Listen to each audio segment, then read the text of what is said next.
So, some of you saw yesterday the clip that I put out about Kevin Smith. Now, full disclosure, Grimm's the one that found it, and he gave it to me, so boom, up it went. There's more context here, and I had a lot of people talking about, well, it's okay if he just missed dates. I can understand that. Let me elucidate. This isn't about him simply missing dates. This is about a pattern of lying that Kevin Smith has done about his involvement with the franchise in general or his interest in it. And for the people who are going on about the stroke he had or the drugs he does and how that's a good excuse, if it's impacting him to the point where he can't remember dates, why are you putting him in charge of things? I wouldn't trust the man to draw my bathwater, much less run anything concerning He-Man. This is the same guy who took one of the most iconic parts of Batman Year One and retconned it to where Batman wet himself. Because, you know, he's clever and intelligent. I don't trust Kevin Smith. The one thing I think he did that was good was Daredevil Guardian Devil, I think it was called. That's it. Had a heart attack, not a stroke. Doesn't matter. It's not an excuse. And if they're trying to use it as one, well, use him for other things.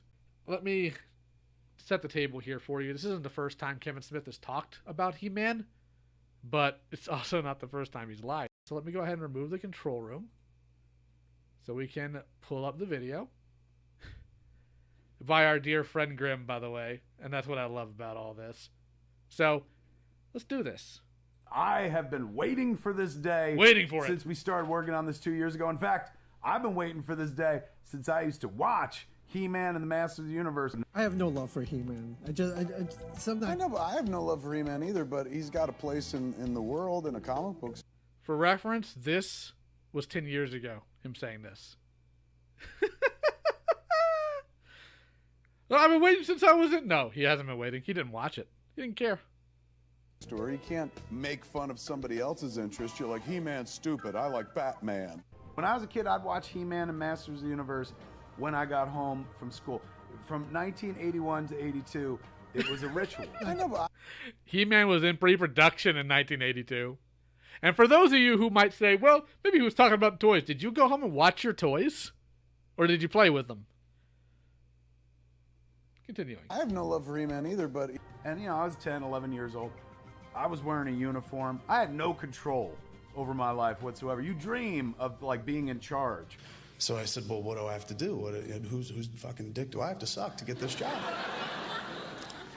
Or you dream of, like, being in charge, having a little bit of a modicum of power. So watching He-Man, the Masters of the Universe, like, you know, the tagline, the most famous line from the show, one of the most famous lines of dialogue in pop culture history. By the power of Grayskull, I have the power.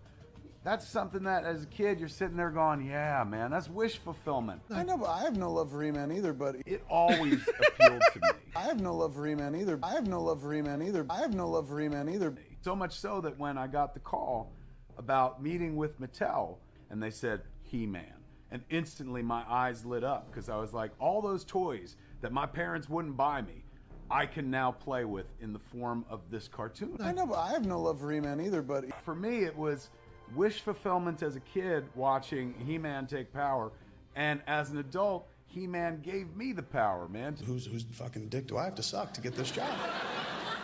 That trailer, oh man, that looks amazing. Here it comes. Another part. Good trailer song. His passion is so infectious. I know. Yeah. I love listening to Kevin talk. Yes. Talk about anything. He's so passionate about it too. Oh yeah. Very cool. very cool. Very cool. Very cool. Very cool. Very cool. Very cool. Very cool. Very cool. Very cool. Very cool. Very cool. Very cool. Very Very cool. cool. Very cool. Very cool. Very cool. Very cool. Very cool. Very cool. Very cool.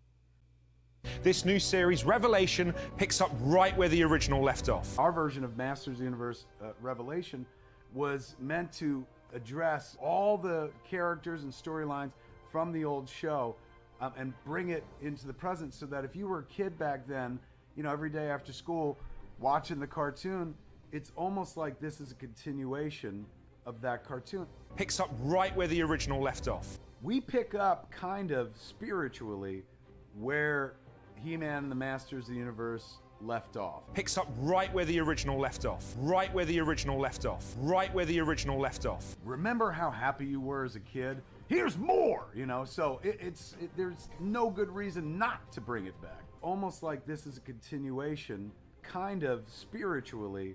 This new series, Revelation, picks up right where the original left off. All right, so yes, Kevin Smith was 13 when He-Man aired. So some things I need to go over here. People are asking often, in general, why Kevin Smith, right? Why is Kevin Smith in charge of any of this? Very simple answer. He's a hype man. He's a hype man. Kevin Smith doesn't care about He-Man. He made that very clear. And if you're looking for any more nails to that coffin, got one more. Here we go. I wasn't a He-Man fan. This is in January 2012. But Gallery 1988 is running an awesome Masters of the Universe art show. Look, I wasn't a He-Man fan.